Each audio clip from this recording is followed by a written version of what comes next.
Dans le thème 3A, tu as évoqué l'immunité adaptative qu'on oppose, bien que l'opposition ne soit pas très nette, à l'immunité innée.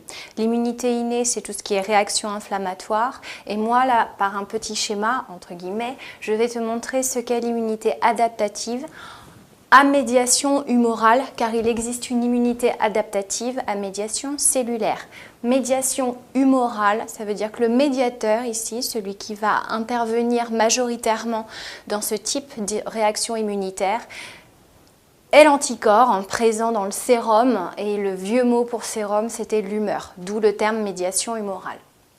Alors, tout commence par l'introduction d'un antigène. L'antigène, par exemple, ici, j'ai dessiné un virus. L'antigène, c'est toute substance, molécule, organisme microscopique qui va entraîner une réaction immunitaire. Donc, le virus arrive. À sa surface, on a souvent des protéines, par exemple, dans le cas du virus de la grippe, l'hémagglutinine. Et ces petites choses-là que tu as à la surface du virus, on appelle ça des épitopes ou déterminants antigéniques. Ils vont être reconnus par des récepteurs membranaires, en l'occurrence ici. Il s'agit de lymphocyte B et le récepteur à la surface du lymphocyte B, ce n'est pas un récepteur, c'est un anticorps membranaire. Tu reconnais ici les deux branches de l'anticorps. Donc, le virus arrive. Au niveau de tes organes lymphoïdes secondaires, préexiste à toute infection plein de clones de lymphocytes B. Des clones verts qui reconnaîtront des épitopes ronds, des clones bleus qui reconnaîtront des épitopes carrés et des clones jaunes, par exemple, qui reconnaîtront des épitopes triangles. Le virus arrive et seuls les clones bleus vont reconnaître le virus car ils ont à l'extrémité de leurs anticorps membranaires une partie hyper variable de forme complémentaire aux déterminants antigéniques ou épitopes du virus.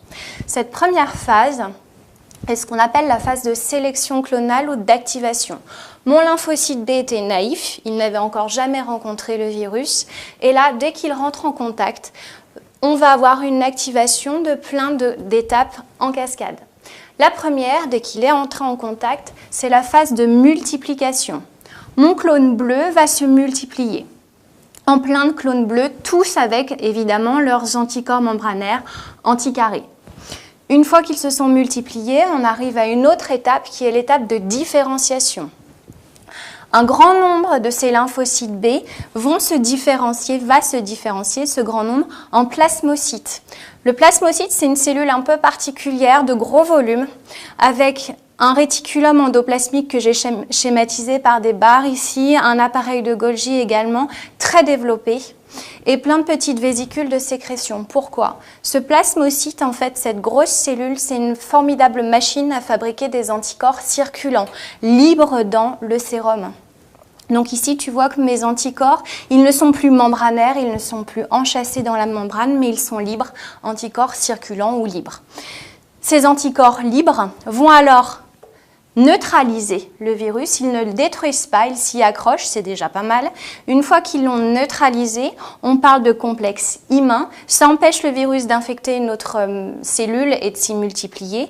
Et puis surtout, ce complexe immun va être phagocyté par une cellule de type macrophage par exemple. Tu as vu quand tu as étudié l'immunité innée que les cellules phagocytaires, il y avait les macrophages, les cellules dendritiques et également les granulocytes. Là, j'ai dessiné un macrophage qui va phagocyter mon complexe immun, faire un phagosome, une vésicule de digestion qui va fusionner avec d'autres vésicules qui contiennent plein d'enzymes digestives et mon virus est ainsi détruit.